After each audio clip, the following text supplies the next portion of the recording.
अब हम पढ़ेंगे ट्रांसफॉर्मेशन में अफर्मेटिव से नेगेटिव बनाना। अफर्मेटिव से क्या बनाएंगे? नेगेटिव। ध्यान देना है कि साधारण वाक्य दिया होगा नेगेटिव, नकारात्मक वाक्य कैसे बनाएंगे। तो सबसे पहले आपको ध्यान रखना है कि अगर अफर्मेटिव से आपको नेगेटिव बनाना है तो क्या करना है, जो मेन शब्द उसमें दिया होगा या एडजेक्टिव बोल सकते हैं, उसका आपको विलोम करना है और हेल्पिंग वर्ब के तुरंत बाद आपको नॉट भी लगाना है। जैसे लिखा हुआ है कि Sita is a beautiful girl. ये हमारा क्या है? अफर्मेटिव सेंटेंस दिया हुआ है।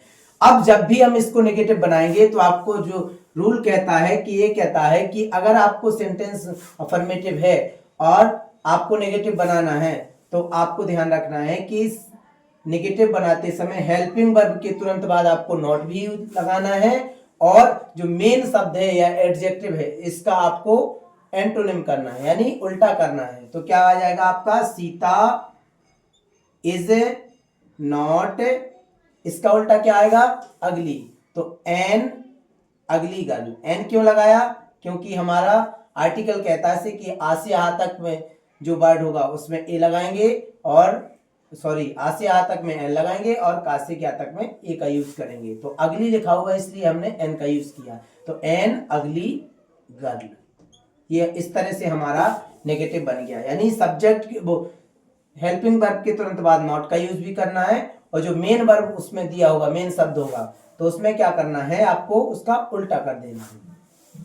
सेकंड रूल है आपका कि अगर सेंटेंस में ओनली या अलोन इसका यूज हुआ है, अगर सेंटेंस में ओनली दिया हो या अलोन दिया हो तो इसको क्या करना है? आपको हटा देना है और इसकी वाक्य के शुरू में क्या लगाएंगे? सेंटेंस के शुरू में ननवट लगा देंगे। ननवट, यानी ये दिया होगा तो इसको हटा देना है और सेंटेंस के शुरू में आपको ननवट का यूज करना है। जैसे लिखा है ओनली मोहन स्पीक इंग्लिश। ये हमारा सेंटेंस लिखा हुआ है। बस ध्यान रखें कहीं भी ओनली अलोन लिखा है और नेगेटिव बनाएंगे तो इसको हटाना है और सेंटेंस के शुरू में क्या लगाना है? None but. None but Mohan speaks English. इस तरह से हमें सेंटेंस को बनाना है। इसके बाद थर्ड रूल है आपका कि जिस भी क्रिया का अगर विलोम नहीं बनता है तो आपको क्या करना है?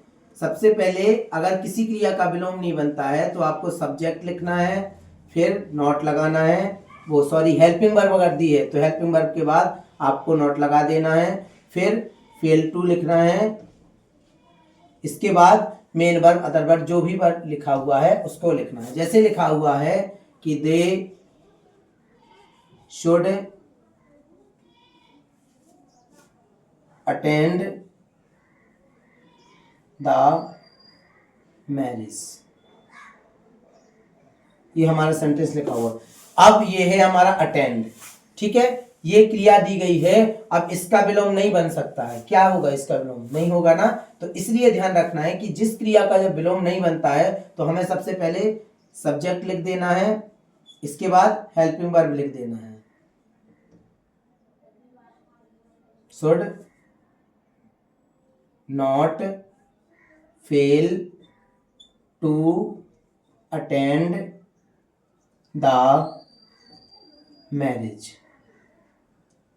इस तरह से हमें सेंटेंस बनाना है, क्योंकि फेल टू क्या हो गया? इस चीज से, यानी अटेंड करने में हम असमर्थ हैं, तो हमारा नेगेटिव तो बन गया ना। इसलिए जिस क्रिया का विलोम नहीं बनता है तो आपको ये वाला रूल फॉलो करना है।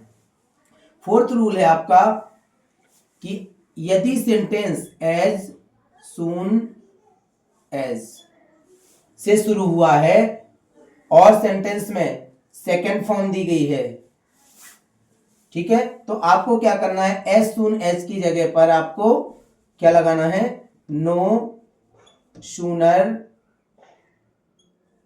डिड लगाना है, ठीक है। इसके बाद सेंटेंस में जो सेकंड फॉर्म दी गई होगी उसको आपको किसमें, फर्स्ट फॉर्म में चेंज करना है, और जहां भी कॉमा लिखा होगा तो कॉमा की जगह आपको क्या लिखना है, देन लिखना है। ये सारी चीजें आपको चेंज करना है। जैसे लिखा हुआ है एज सून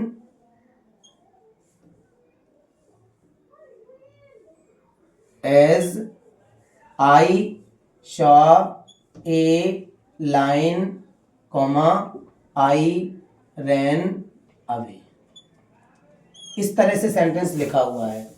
तो आपको क्या करना है, एज सून एज की जगह आपको लिखना है नो सूनर डिड, ठीक है।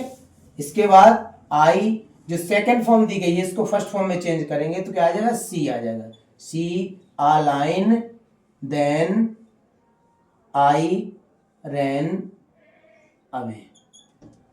इस तरह से हमें क्या करना है, अफर्मेटिव से नेगेटिव बनाना है, और बहुत ही इजी रूल है।